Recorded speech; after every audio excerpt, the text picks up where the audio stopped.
Salve, salve, turma! Para quem está afim de não apenas ver o gabarito da prova, mas também ver a resolução comentada de todas as questões de física do Enem 2021, não perca esse vídeo, hein? A numeração das questões que irei resolver aqui junto com vocês são relativas à prova azul do segundo dia de aplicação. Essa foi uma prova aí que considerei de nível médio, com umas duas questões aí mais difíceis, né, que envolviam uma matemática mais elaborada, mas no geral eu achei que foi uma prova bem tranquila. Então bora lá, sem mais enrolação, em mais esse Trem de Física!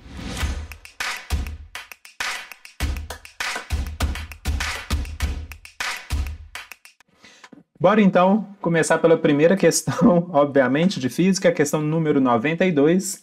Lembrando que a gente está resolvendo as questões relativas ao caderno azul.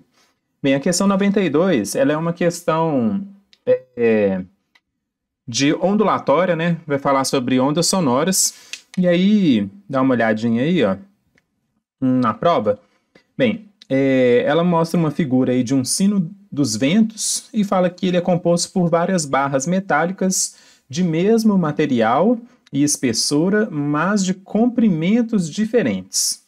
E aí na figura aí ele coloca aí uma barra aí, de comprimento 1, que é um comprimento menor ao da barra aí de comprimento 2.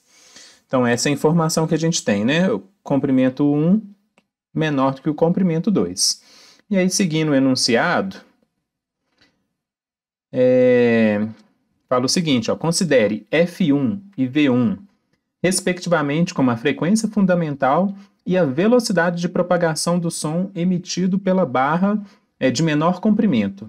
E F2 e V2, as mesmas grandezas, né, para o som emitido pela barra de maior comprimento.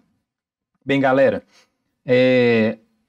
uma informação que vocês têm que saber é que a barra de menor comprimento, ela vai emitir um som mais agudo.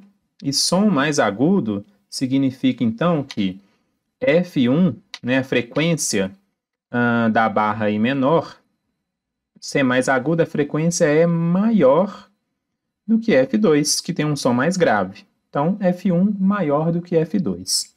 Já se a gente pensar na velocidade de propagação, a velocidade de propagação, ela não vai depender da frequência, né? Na verdade, a velocidade de propagação, ela depende do meio. Então, como essa onda, ela se propaga no meio que esse sino dos ventos estiver, né? Por exemplo, o ar, então a velocidade de propagação vai ser indiferente se a barra emite um som mais grave ou mais agudo. Então, a velocidade, né, V1, é igual à velocidade V2. Então, a resposta correta é a alternativa D. D de Daniel. Bora para a próxima questão.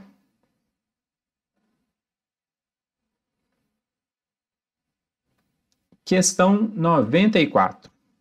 Bem, essa questão é das que eu considerei, né, uma das questões mais difíceis desse Enem 2021. E ela vai trabalhar com o lançamento de projéteis, né, o lançamento oblíquo. Então, fala aí que tem uma figura aí, né, extraída de um antigo jogo de computador. E aí fala que no jogo tem dois competidores que controlam os canhões aí A, no canto aí esquerdo, e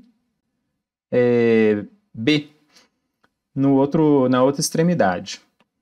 E aí, fala que os jogadores eles podem controlar a velocidade inicial de disparo e o ângulo que esse canhão aí vai fazer para disparar a bala. E aí fala que em um determinado momento, o competidor B deve disparar uma bala com o mesmo ângulo que ele já disparou anteriormente, que foi de 53 graus. E esse disparo passou aí tangenciando o ponto P. Esse ponto P, olha que interessante, está a 10 metros aí do ponto de referência aqui, né, da base do canhão A.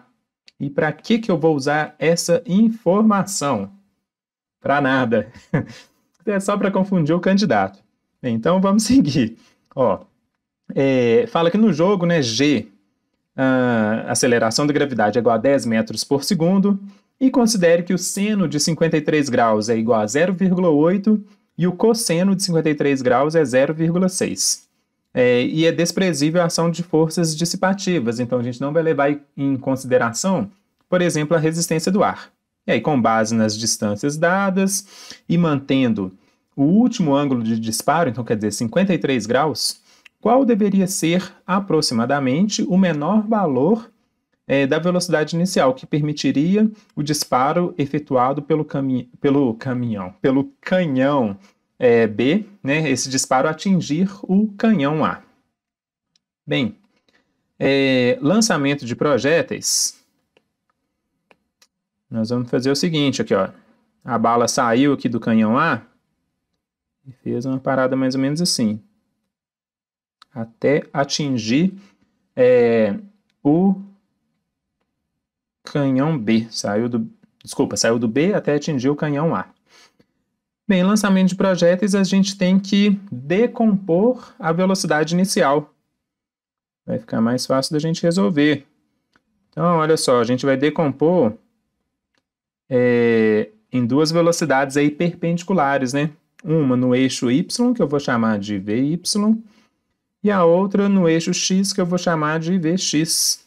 E ainda falou que o ângulo aqui, né, de lançamento com a horizontal é de 53 graus. Então, essa velocidade aqui seria a V0.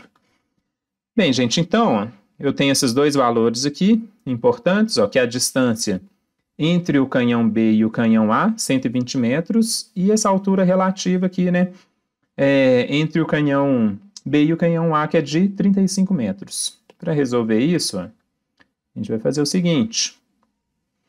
Vamos pensar no movimento aí, nessas duas componentes, a componente vertical e horizontal. Bem, pensando no movimento horizontal, galera, se não tem força dissipativa, nesse movimento horizontal, vai ser um movimento uniforme, né? Porque eu não tenho aceleração. A bala aí não vai aumentar nem diminuir sua velocidade. Então, é um movimento uniforme. Bem, o movimento uniforme a gente pode usar a formulinha básica lá, né? Deus vê tudo. Então, distância, vou colocar D não, vou colocar ΔS, né? Então, essa variação do espaço percorrido vai ser igual a velocidade no eixo X, então vai ser V0. Só lembrar aqui, né? Vamos olhar aqui para essa composição aqui, né? Então, a velocidade no eixo X, bem, aqui eu tenho um triângulo, né? Triângulo retângulo. Deixa eu colocar aqui de outra cor. Eu tenho um triângulo retângulo. Então, se o ângulo sabido é esse de 53 graus, ora, Vx é um cateto que está ali encostado ao ângulo sabido, né? Está coçando o ângulo. Então, eu vou utilizar o cosseno para Vx. E o seno estaria desse lado aqui, né? O Vy estaria desse lado aqui, que é o cateto oposto. Então, eu vou utilizar para Vy o seno. Então, dito isso, vamos voltar aqui para as minhas fórmulas. Então, no movimento horizontal, eu vou utilizar a velocidade. Então, vai ser V0 vezes o cosseno do ângulo de 53 graus, vezes a variação do tempo. Ficou espremidinha aí, mas dá para entender. Então, beleza. A distância percorrida, se a gente olhar no desenho, é de 120 metros. Velocidade inicial é o que eu vou querer calcular. O cosseno de 53 graus, o enunciado deu para a gente, que é 0,6, vezes o intervalo de tempo, que ainda eu não sei. Então, se eu tenho aqui que, se eu passar, né, 0,6 para o lado de cá, Está multiplicando, vai passar dividindo. 120 dividido por 0,6 dá 200. Então, 200 é igual a V0 vezes ΔT. Vou só passar a inverter essa equação aí, né? Lado direito para esquerdo, esquerdo para o direito. Tudo que é igual é igual. Então, V0 vezes ΔT vai ser igual a 200. E eu vou deixar, por enquanto, desse jeito. Então, essa aqui vai ser a minha... Vou colocar aqui do lado, minha equação 1. Bem, agora, olhando aqui para o eixo vertical, né? Ou o meu eixo Y... Aí é um pouquinho diferente, né? Porque aí eu tenho um movimento retilíneo uniformemente variado, porque eu vou ter a aceleração da gravidade atuando nessa velocidade na vertical. Então, eu vou utilizar uma fórmula do m, r e o v. Então, fica ΔS é igual a V0 vezes ΔT, né? Mas, na verdade, esse V0 é a velocidade... desculpa, não é V0, né? Seria VY, que eu posso escrever como V0 vezes o seno do ângulo de 53 graus. Mais a aceleração vezes o tempo ao quadrado, ficou espremidinho aí, né? Vezes o tempo ao quadrado, tudo isso dividido por 2. Substituindo os valores, ΔS, então, vai ser a variação do espaço, né? A distância percorrida na vertical, então não é os 120, né? Mas é os 35 metros, vezes V0, que multiplica 0,8, vezes ΔT. Faltou ΔT aqui em cima, né? Aqui tem vezes ΔT, viu, gente? Desculpa aí. Então, vezes ΔT, mais aceleração dividido por 2, né? Aqui eu já vou colocar um sinal de menos, porque vou considerar como positivo o deslocamento aí de baixo para cima. Então, a velocidade VY é positiva, mas a aceleração no movimento de subida, né, da bala é uma aceleração que faz essa velocidade diminuir o seu módulo, né? Então, é uma velocidade, uma aceleração negativa. Então, ficaria menos 10 dividido por 2. Então, menos 5t ao quadrado. Beleza. Então, já posso escrever assim, ó. 35 igual... Vou juntar aqui, ó, V0 vezes ΔT, só para ficar mais fácil de entender, vezes 0,8 menos 5t elevado a 2. Olha só que interessante agora, ó. V0 vezes t, opa, é o mesmo V0 vezes t desse lado aqui, né? E pela equação 1, eu sei que V0 vezes t é igual a 200. Então, eu vou colocar aqui, ó, no lugar de V0t, vou colocar 200. Então, 35 é igual a 200, que multiplica, já vou fazer essa conta aqui também, 200 vezes 0,8.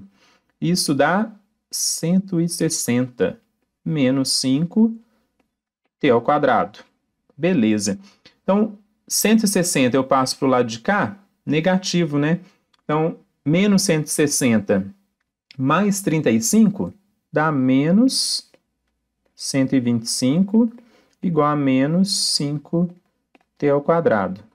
Bem, eu posso multiplicar isso por menos 1, fica os dois lados positivo. Vou inverter essa equação, né? Do lado direito passa para o esquerdo, do esquerdo passa para o direito. Tudo que é igual é igual. Então, ficaria 5t ao quadrado igual a 125. Ou t ao quadrado é igual a 125 dividido por 5. 125 dividido por 5, isso aqui dá 25. Então, o tempo ao quadrado, né? Vou passar para o outro lado, raiz. Então, o tempo é igual a raiz de 25. Raiz de 25 é igual a 5. 5 o quê? 5 segundos. Então, esse é o tempo que a bala vai demorar para sair do canhão B e atingir o canhão A. Mas não é isso que o problema quer saber, né? O problema quer saber, aqui, ó, qual é a velocidade, né, o menor valor de V0.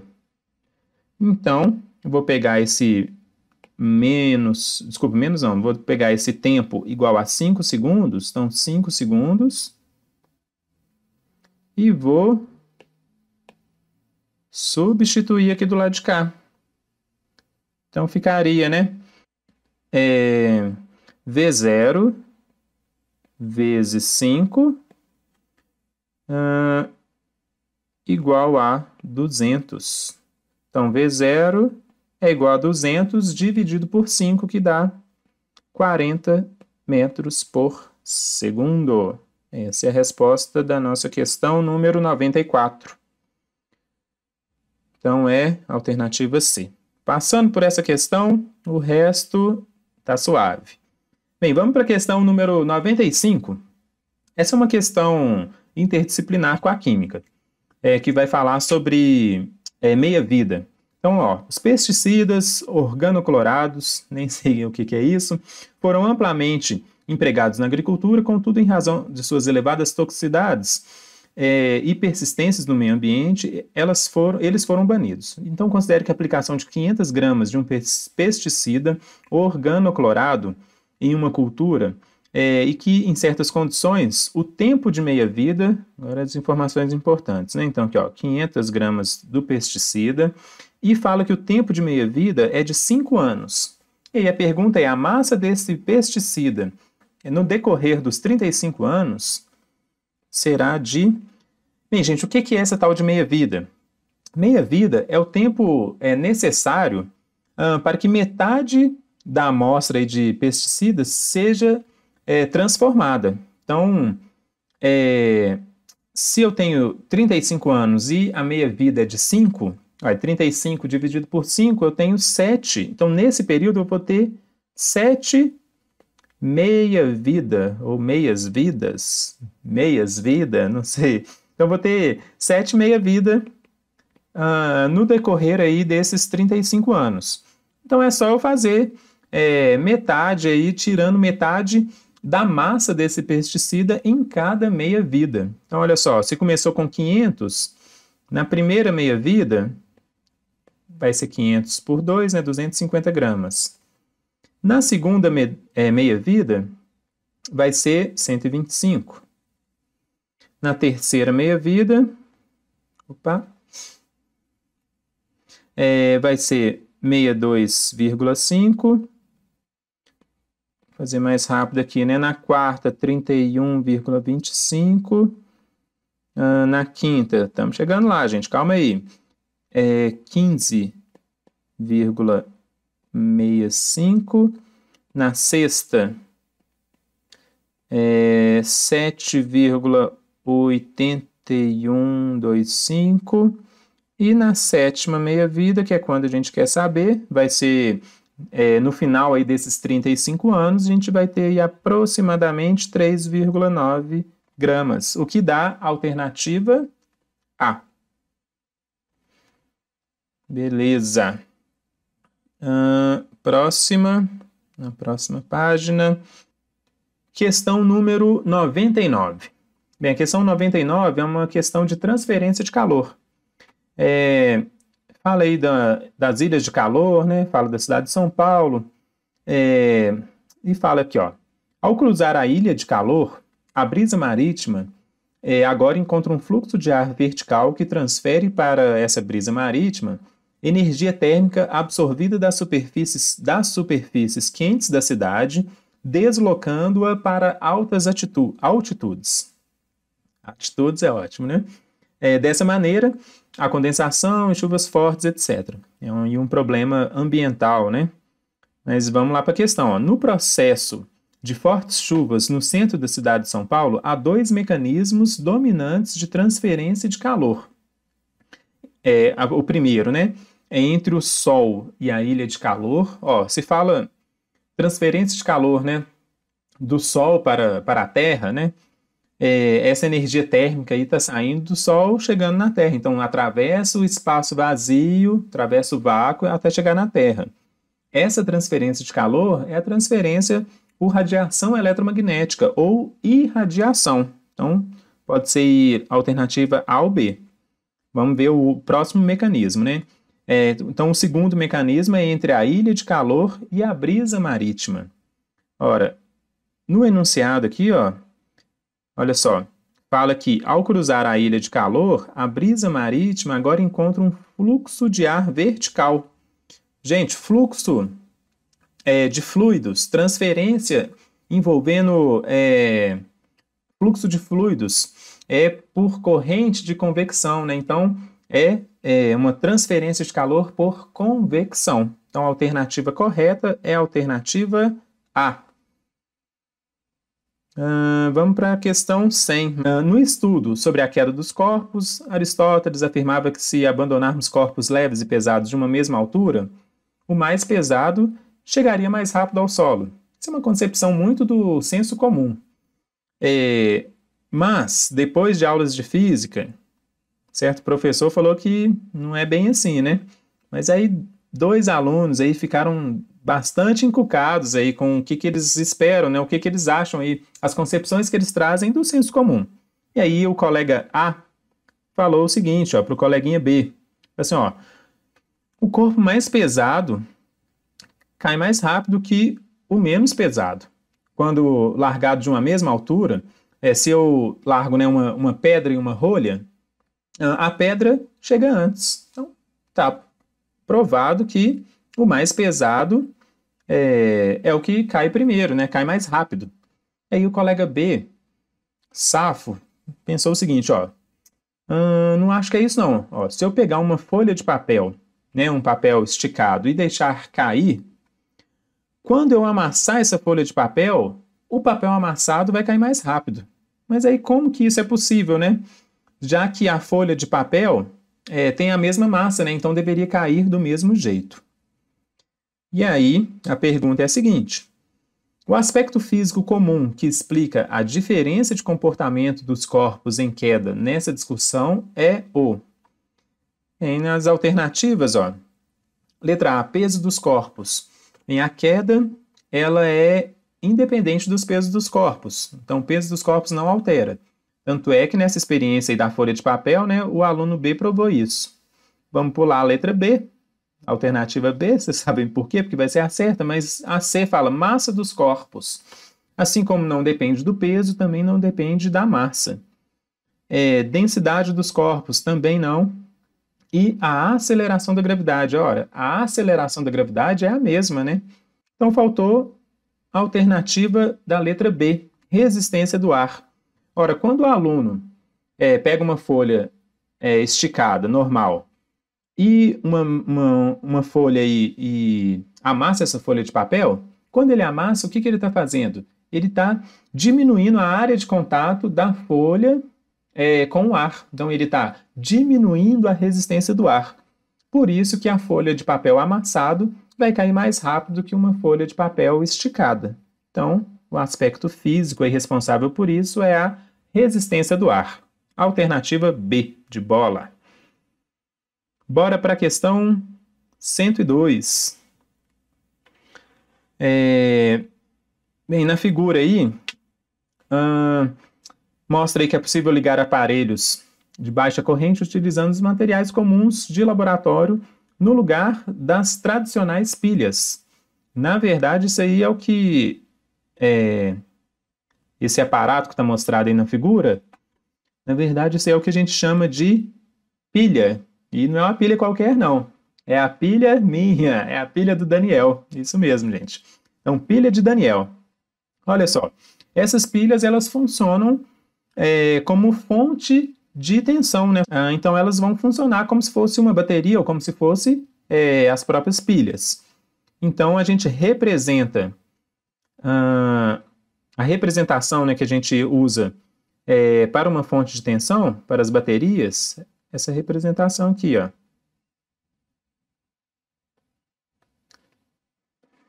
Então, lembrando, ó, que o sulfato de cobre vai ser o meu polo, deixa eu deixar sinal, né? O polo positivo, e o sulfato de zinco, o polo negativo dessa pilha. Então, aqui a nossa representação que é o polo positivo e negativo. Então, aqui, ó, sulfato de cobre positivo, zinco negativo. Então, eu tenho essas baterias aqui em série, né? Então, tenho as duas baterias, as duas pilhas aí de Daniel em série.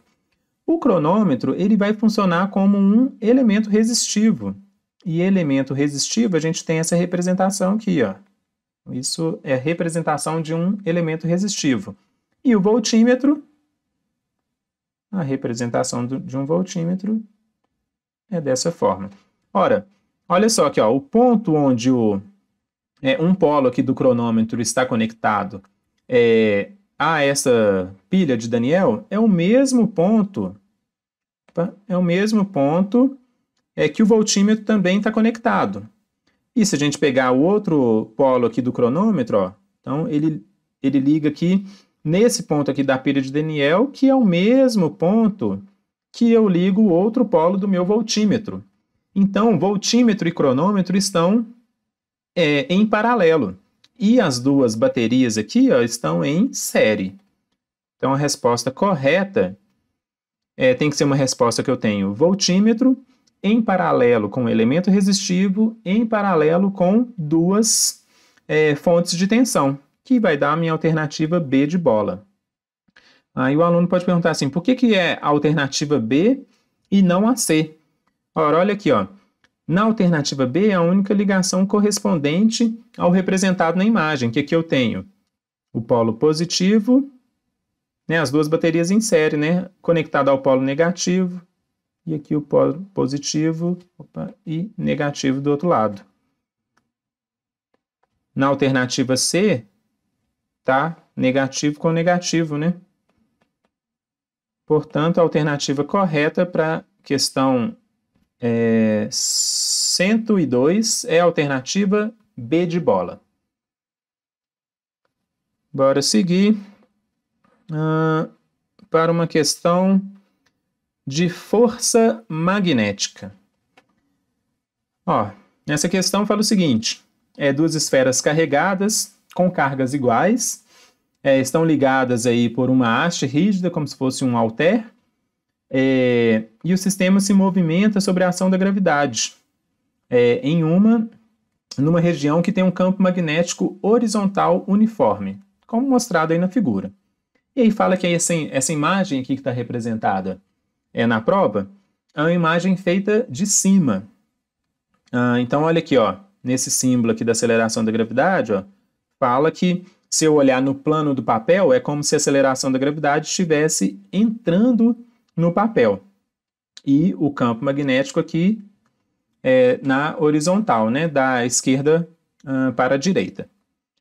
Bem, agora eu vou tentar fazer um negócio aqui, ó.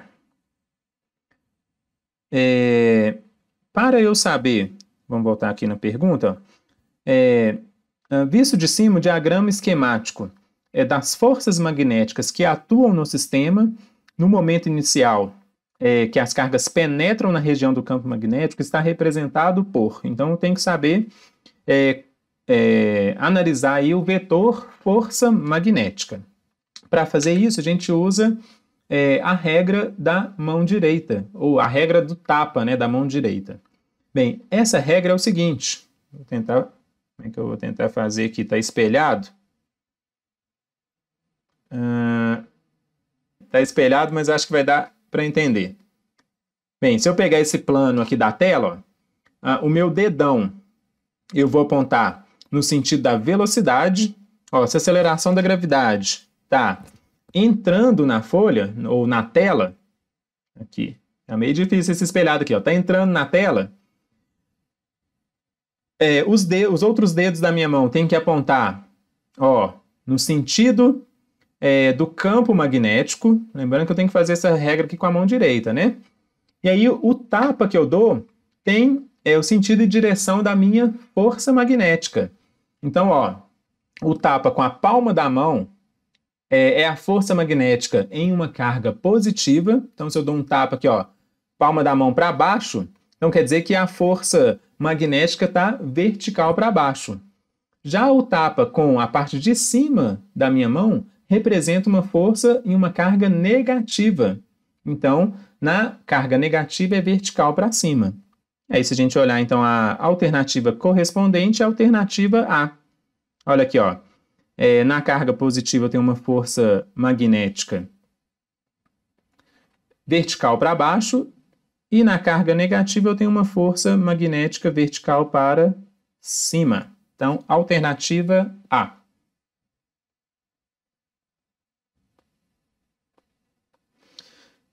Questão número 107. É uma questão envolvendo energia, né? Trabalho, potência. Bem, fala o seguinte: analisando a ficha técnica de um automóvel popular, verificam-se algumas características em relação ao seu desempenho, considerando o mesmo automóvel em duas versões, uma delas funcionando a álcool e a outra a gasolina. Tem-se os dados representados na tabela. Então, na tabela aí tem a aceleração, né, que no carro com motor a gasolina vai de 0 a 100 em 13,4 segundos e no motor a álcool, mesma variação, né, 0 a 100, porém num tempo menor, 12,9 segundos. E fala a velocidade máxima, mas que a gente não vai precisar desses valores. Por quê? Olha só, a potência... aí a pergunta é a seguinte, né? Voltando aqui, ó. Considerando desprezível a resistência do ar, qual versão apresenta a maior potência? Bem, então, potência vai ser o trabalho realizado dividido, né? Então, é o trabalho realizado em um determinado intervalo de tempo. Bem, trabalho, gente, é igual à variação da energia cinética, que, por sua vez, se o carro parte do repouso, né, vai ser igual a mv ao quadrado dividido por 2. O automóvel é o mesmo, né? Então, a massa aqui, a massa eu nem preciso considerar.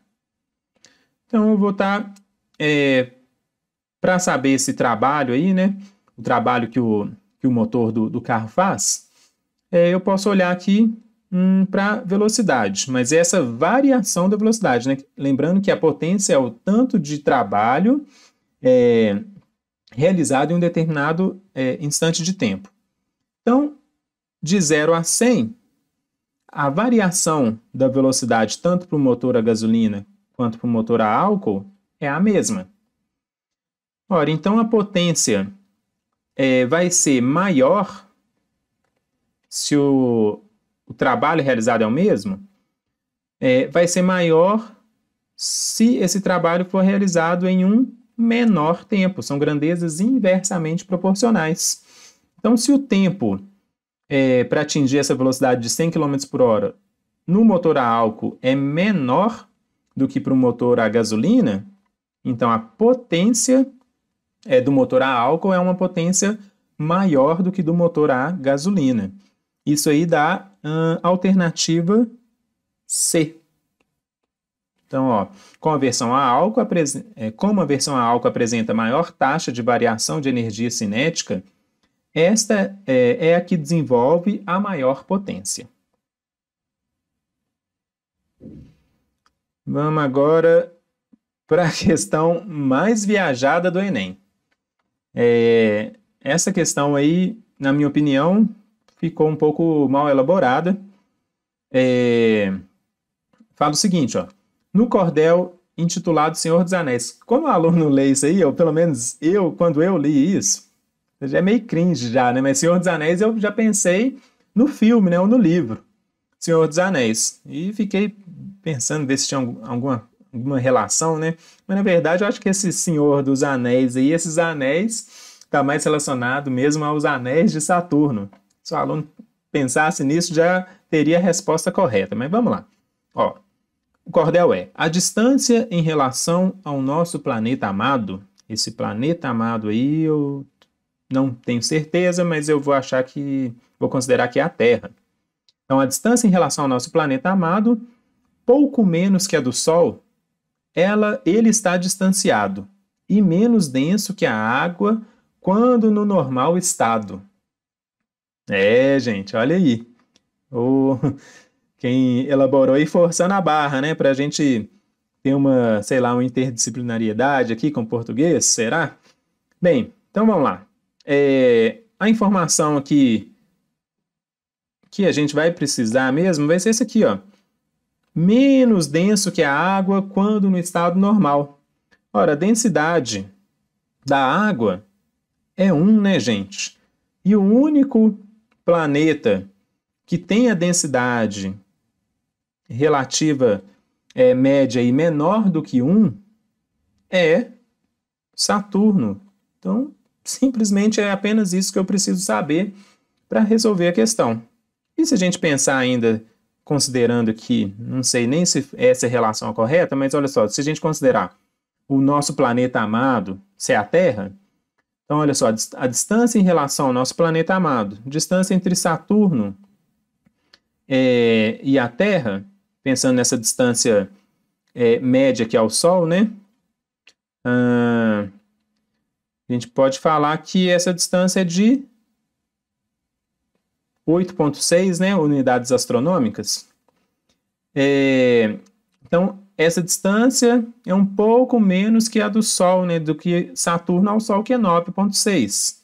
Não sei se essa relação está correta, mas o que a gente precisa saber para responder essa questão é essa densidade relativa menor do que a densidade da água. Então, a resposta correta é a letra, vou colocar de azul aqui, é a letra D de Daniel.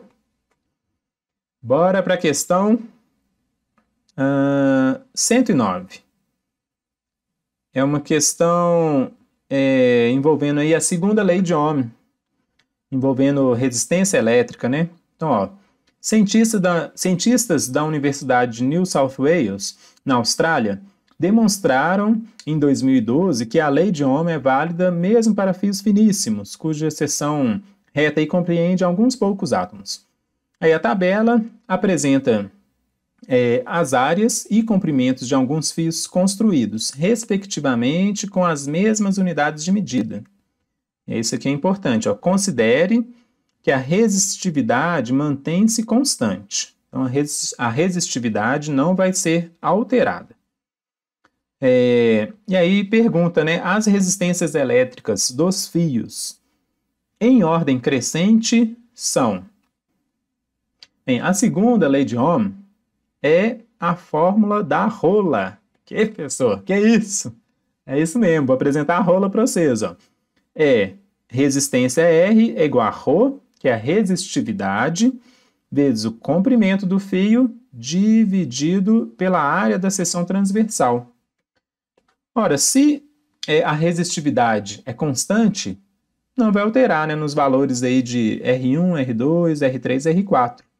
Então, basta eu saber qual que é essa relação entre comprimento dividido pela área. Então, a relação entre comprimento e área. Então, aqui, ó, R1, basta eu saber essa relação. Então, R1, a relação entre comprimento e área, vai ser, né, 312 por 9. Isso aqui vai dar aproximadamente, vou até mudar o símbolo aqui, ó, vai dar aproximadamente 35. R2, olha, eu tenho aqui 47 e 4. Daí, aproximadamente 12. Já a relação de R3 entre 54 e 2 vai dar... Não, na verdade, isso aqui não é aproximado, né? Vai dar igual a 27. E R4, relação aí entre comprimento e área, vai dar igual a 106. Então, aqui, ó, eu tenho que R4 é maior do que R1, que é maior do que R3, que é maior do que R2. Então, a resposta correta é a resposta C de casa. Então, aqui, ó, R4 é maior do que R1, que é maior do que R3, que é maior do que R2. Questão bem tranquila, né? Vamos para a questão de número 15. É uma outra questão que envolve mais cálculos, mas é uma questão fácil. Mas é uma questão que eu não gostei muito, porque eu acho que é simplesmente substituição de valores, né, na fórmula que já foi dada no enunciado. Mas vamos lá, é uma questão de termodinâmica. Então, ó, na montagem de uma cozinha para um restaurante, a escolha do material correto para as panelas é importante, pois a panela que conduz mais calor é capaz de cozinhar os alimentos mais rapidamente, e com isso, a economia de gás. A taxa de condução de calor depende, então, da condutividade, representada aí pela letra K do material, da sua área, A, e da diferença de temperatura, ΔT, e da espessura, D, do material. E aí ele te deu a fórmula aqui, ó, ΔQ, né? Variação do calor, né, absorvido em um determinado instante de tempo é igual, então, a condutividade vezes a área, vezes a temperatura dividido pela espessura. E aí fala que se a gente tiver uma panela com dois materiais, aí a expressão fica aí um pouquinho diferente. Beleza, então aqui, ó, os materiais mais comuns no mercado para as panelas são o alumínio, com K igual a 20, o ferro, com K igual a 8, o aço, que o K igual a 5, e o cobre, K igual a 40. E aí fala que, para a gente comparar, né, uma panela de ferro, uma de alumínio, e uma composta de metade da espessura com cobre e metade feita com aço. E aí a ordem crescente, então a pergunta, a ordem crescente da mais econômica para a menos econômica é. Então a gente está querendo ver a que tem a maior variação, né, a maior variação maior quantidade de calor absorvido em um menor tempo. Então, qual que vai ter aí um fator? A gente pegar essa equação, né? Esse fator aqui, né, do lado direito dessa igualdade, qual que tem esse fator maior? Então, beleza. Ó. Para a panela de ferro, eu tenho que a relação, né, do calor absorvido em um determinado instante de tempo. Se a panela de ferro tem um K igual a 8, então eu vou ter 8A, só substituindo na fórmula, tá, gente? Vezes ΔT dividido pela espessura. Para a panela de alumínio, eu vou ter que ΔQ sobre ΔT é igual a, o K da panela de alumínio é 20, né? Então, vou ter 20A vezes ΔT dividido por D. Já para a panela aí de cobre mais aço, aí vai dar um pouquinho mais de trabalho, mas é só substituir na fórmula, né? Então, tem ΔQ dividido por ΔT tem que ser igual a A multiplicado por ΔT. Agora aqui é o seguinte, ó. Se fala que a espessura do cobre mais a espessura aí do aço, ela é metade da espessura total, então posso colocar assim, ó. D dividido por 2, no caso D1, vezes o K1, né? Que seria o K do aço. Isso aqui mais D dividido por 2, porque é metade da espessura, vezes o K do cobre, que é 40. Resolvendo aqui, eu tenho 10 e tenho 80, né? Então, com 10 e 80, eu tenho que fazer o mínimo múltiplo comum. Então, eu vou ficar com A, que multiplica ΔT. 10 e 80, o MMC dá 80. Então, 80 dividido por 10 dá 8. Então, vou ficar com 8D. Mais 80 por 80 dá 1, mais 1D. Então, ΔQ sobre ΔT vai ser igual 8D mais 1D dá 9D. Que eu esqueci por 80, né? Desculpa. Fica por 80 aqui. Então, dá 9D dividido por 80 se eu multiplicar aí, né, pelo inverso do que está no denominador, eu vou ficar com 80 por 9A vezes ΔT dividido por D.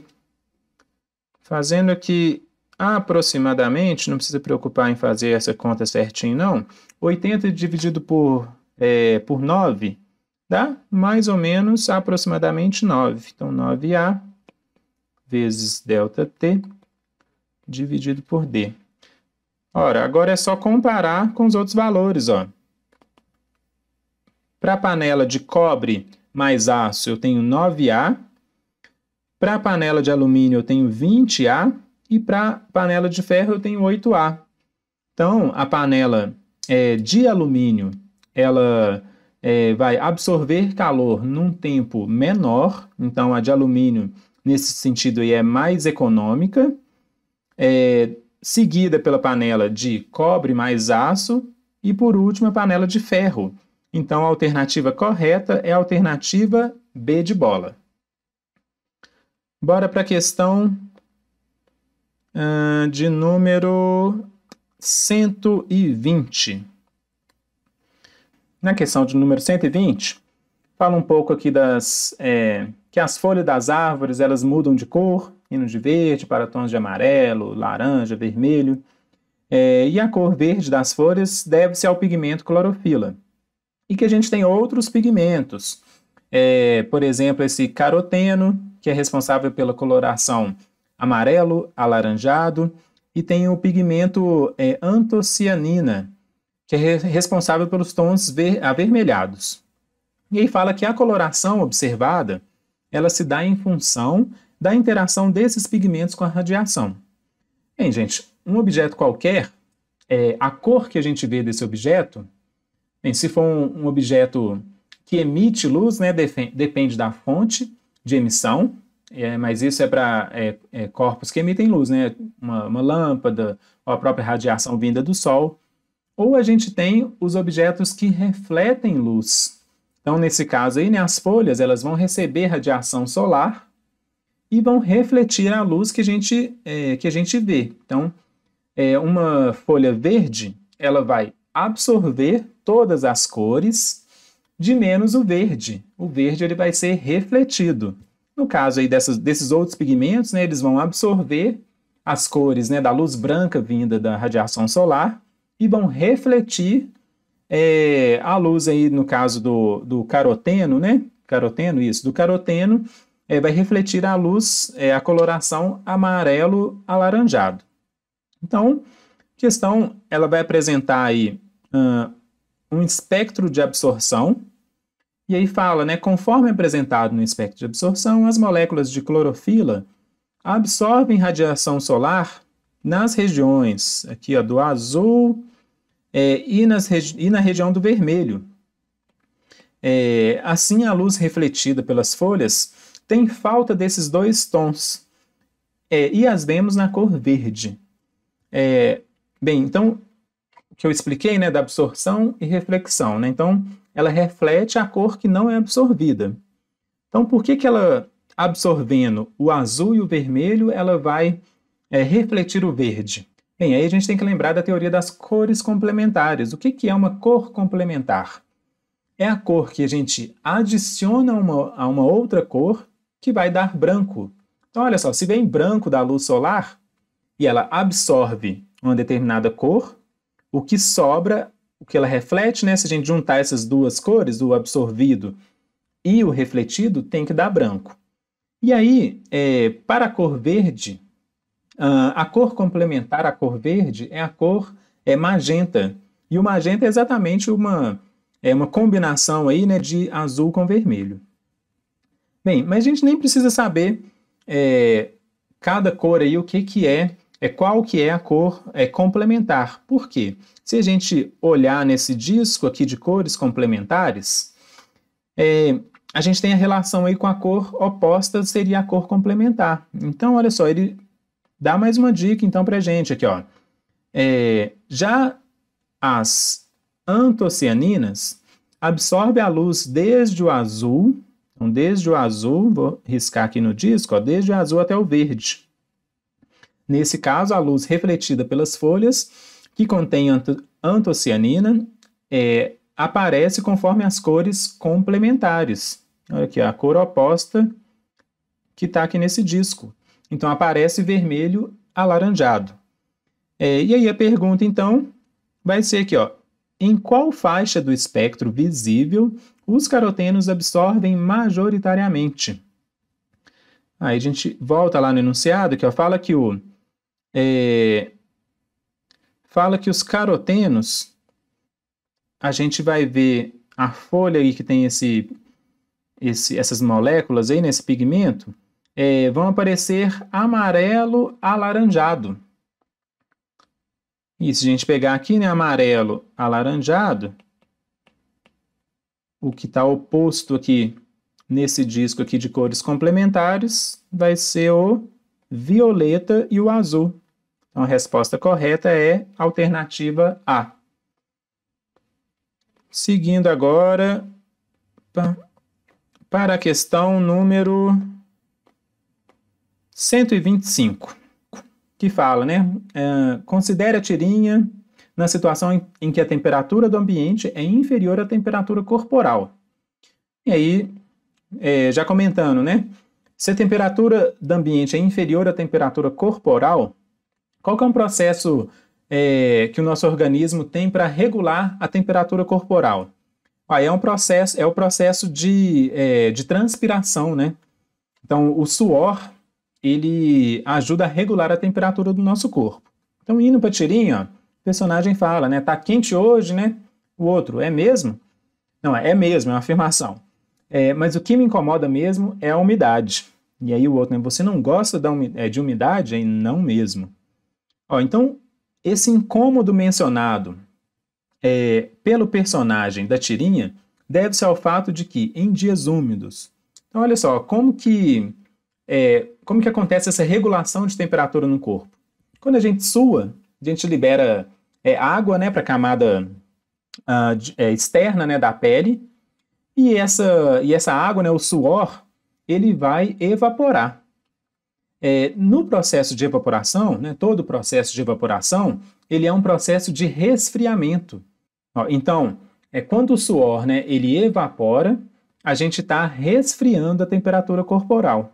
Só que em dias úmidos, a umidade ela vai interferir nesse processo de evaporação, porque em dias úmidos a gente tem uma quantidade grande de moléculas de água, né, de vapor de água no ambiente. Então, para o suor evaporar em dias úmidos, você vai ter uma dificuldade, né, para que esse processo de evaporação ocorra. Então, por isso que a alternativa correta é a alternativa B. Então, o suor apresenta maior dificuldade para evaporar do corpo. Por isso que o personagem da tirinha aí, ele sente esse incômodo aí em dias úmidos. Bora para a questão 126. Uma questão aí de eletrodinâmica, ou poderíamos pensar até que seria uma questão aí de lógica. E olha só, um garoto precisa montar um circuito que acenda 3 lâmpadas de cores diferentes, porém uma de cada vez. E aí ele dispõe, né, das 3 lâmpadas de fios, uma bateria e 2 interruptores. Mas aí uma informação aí é que esse interruptor é um interruptor que tem 3 pontos, né? Então, quando esse interruptor ele fecha, vou desenhar aqui, né? Ele fecha os pontos, os terminais A e B, ele deixa aberto o terminal BC. Já quando ele fecha BC, ele deixa o AB aberto. Então, esse garoto aí possui 2 interruptores desses. Bem, a única alternativa que a gente consegue fazer com esses 2 interruptores, com que essas 3 lâmpadas, né, acendam uma de cada vez, é a alternativa D de Daniel. Porque, olha só aqui, ó, se eu quiser acender, primeiramente aqui, apenas a lâmpada verde, eu posso vir nesse interruptor e fechar aqui, ó, os contatos A e B. Fechando esses contatos A e B, eu tenho o circuito fechado, né? Com a corrente passando no sentido convencional aqui, né? Corrente passando na lâmpada verde.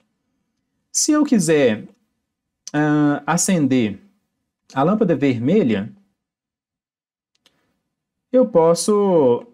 Vou colocar de vermelho aqui. Se eu quiser acender, então, a lâmpada vermelha, eu posso fechar o segundo interruptor aqui, né? Entre os terminais A e B. E o primeiro interruptor entre os terminais aqui B e C. Então, eu vou fechar esse circuito aqui, ó, com a corrente passando apenas pela lâmpada vermelha. E por último, se eu quiser acender a lâmpada azul, eu posso fechar o segundo interruptor nos terminais B e C, e também B e C do primeiro interruptor. Então, a corrente elétrica vai passar aqui apenas pela lâmpada azul. Então, a alternativa correta dessa questão é a alternativa D de Daniel Mota. Bora para a questão de número 128. Bem, também uma questão aí de eletrodinâmica. Falando aqui sobre carros elétricos. E aí, no enunciado aqui no segundo parágrafo, ó, após realizar um percurso de 110 km, um motorista pretende recarregar as baterias de seu carro elétrico que tem um desempenho médio de 5 km a cada kWh de energia. E aí, usando um carregador ideal, que opera a uma tensão, né, de 220 volts e é percorrido por uma corrente de 20 A, então ele usa esse carregador aí para recarregar o carro. E quantas horas são necessárias para recarregar a energia utilizada nesse percurso? Ó, eu tenho aqui cada kWh, então cada kWh de energia, esse carro vai percorrer 5 km. Mas o carro percorreu 110 km. Então, quanta energia elétrica que ele gastou nesses 110 km? Então, regrinha de 3. Então, a energia elétrica gasta nesse percurso dos 110 km vai ser 110 dividido por 5. Então, a energia elétrica é igual a 22 kWh. E agora a gente vai usar aqui o conceito de potência. Porque olha aqui, ele fala que ele usou um carregador ideal, né, com a tensão de 220 volts, percorrido por uma corrente de 20 A. Bem, a potência é igual a diferença de potencial, né, tensão vezes a corrente. Então, potência, nesse caso aqui, vai ser 220 vezes 20. Então, a potência aqui vai dar 4.400 watts ou watts, que é a mesma coisa do que 4,4 kW ou quilowatt. Ora, o conceito de energia é a potência vezes o tempo. Mas se a energia que eu quero recarregar, né, é de 22, vou fazer embaixo aqui, de 22 kWh, isso vai ser igual a potência, também em kW, então 4,4 vezes ΔT. Então, ΔT é igual a 22 tá? Dividido por 4,4. Então, o tempo gasto para recarregar esse carro, nessas condições aí com esse carregador, é de 5 horas. Bem, por que aqui deu em hora, né? Porque aqui o 22 está em quilowatt-hora e 4,4 está em kilowatt, né? Então, cortando as unidades, vai sobrar hora. Então, a resposta correta dessa questão é a alternativa... Olha aí, gente, quem chutou a alternativa D de Daniel tá indo bem aqui na prova de física, hein? Vamos para a questão de número 131. Já estamos terminando já. Ó, o eletrocardiograma é um exame cardíaco que mede a intensidade de sinais elétricos advindos do coração. A imagem apresentada abaixo aí é o resultado típico de um paciente saudável e a intensidade do sinal, né, VEC, em função do tempo. De acordo com o eletrograma apresentado, qual foi o número de batimentos cardíacos por minuto desse paciente durante o exame? Ó, aqui a gente pode usar o conceito aqui de período e frequência. A gente pegar aqui, né, qual que é o período de batimento aqui apresentado nesse eletrocardiograma. Ó, se cada quadradinho vale 0,2 segundos,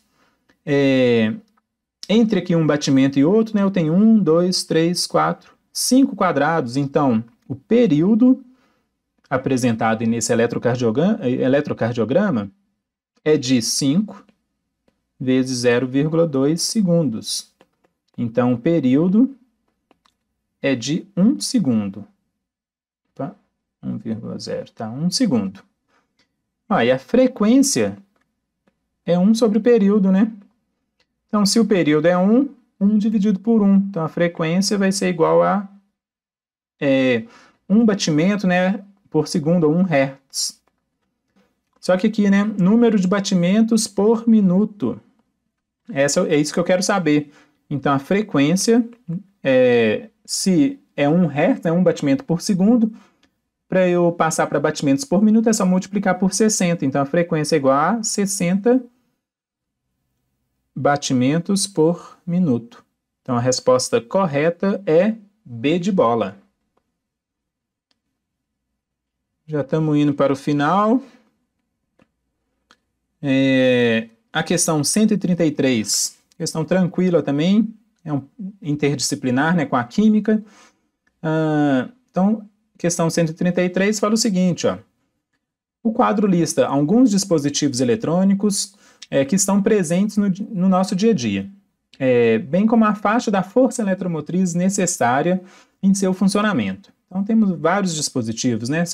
Celular, câmera digital, controle remoto, etc. E na parte da direita aqui, a faixa de força eletromotriz necessária para funcionar esses dispositivos. Bem, considere que uma bateria é construída pela associação em série de 3 pilhas de lítio e iodo, nas condições padrão, né, conforme as semi-equações de redução apresentadas. Então, a gente tem aqui, né, equação de redução para o iodo e a equação de redução para o lítio e o potencial dessas reações. E o que a gente está interessado na pilha, né, na bateria, é a diferença de potencial, né? Então, eu posso fazer aqui que a força eletromotriz ela vai ser dada pelo potencial do cátodo menos o potencial do anodo. Então, a força eletromotriz vai ser dada, né, pelo cátodo, né, seria mais 0,54 volts menos 3,05 volts do meu anodo. Então, a força eletromotriz, ou a diferença, né, de potencial, vai ser aí 3,59 volts. Só que aqui ele fala que, ó, eu vou ter uma associação em série de 3 pilhas de lítio e iodo. Então, eu tenho que pegar essa diferença de potencial e multiplicar por 3. Então eu tenho, porque as pilhas estão em série, né? Então basta eu somar essas diferenças de potencial. Então, se eu multiplicar isso por 3, eu tenho 10,77 volts. Aí agora basta saber qual que é o dispositivo que trabalha com essa faixa de força eletromotriz. E vai ser o carrinho de controle remoto. Então, 10,77 está dentro da faixa de trabalho desse carrinho. Então, alternativa D, de Daniel. Olha ela de novo aí, ó. Bora para a última questão de física desse Enem 2021. Uma questão também bem tranquila. Questão 134. O alcoolômetro Gay-Lussac é um instrumento destinado a medir o teor de álcool em porcentagem de álcool volume por volume em soluções de água e álcool na faixa de 0 grau a 100 graus Gay-Lussac, com divisões aí de 0,1 grau Gay-Lussac. A concepção do alcoolômetro se baseia no princípio da flutuabilidade de Arquimedes, semelhante ao funcionamento de um densímetro. A escala do instrumento é aferida em 20 graus Celsius, sendo necessária a correção da medida caso a temperatura da solução não esteja na temperatura de aferição, que é os 20 graus Celsius. E aí na tabelinha aí mostra uma correção aí desse alcoolômetro, de acordo com a temperatura. E a pergunta é necessária a correção da medida do instrumento, pois um aumento da temperatura promove com o aumento da temperatura, né, a gente vai ter a dilatação, né? Então a gente vai ter um aumento no volume aí dos componentes dessa solução. E aí a gente vai ter uma diminuição da concentração, né, do percentual volume por volume. Então por isso que a gente vai ter a dilatação dessa solução, né, da mistura, e com o aumento aqui da temperatura, indo de 20 até 25 graus, a gente tem uma diminuição desse percentual volume por volume, né, do grau aí Gay-Lussac. Então, a alternativa correta dessa questão é a alternativa C, de casa, aqui, mudança do volume dos materiais por dilatação. Bem, gente, então com isso a gente terminou a resolução aí de todas as questões de física desse Enem 2021. Quem está vendo esse vídeo aí para conferir gabarito, né? Espero que tenha ido bem na prova, não só de física, mas como todas as outras disciplinas. Quem está estudando para os futuros Enems, fazer as questões, né, dos Enems anteriores é muito importante, porque o Enem segue aí um mesmo padrão de perguntas, né? Então façam isso para ir bem nas provas, façam exercícios, bastante exercícios, exaustivamente. Quem gostou desse vídeo, compartilhe aí com os amigos, com as amigas, dá um joinha no canal, me segue lá no Instagram. Eu vejo vocês então nos próximos vídeos aqui do canal Trem de Física.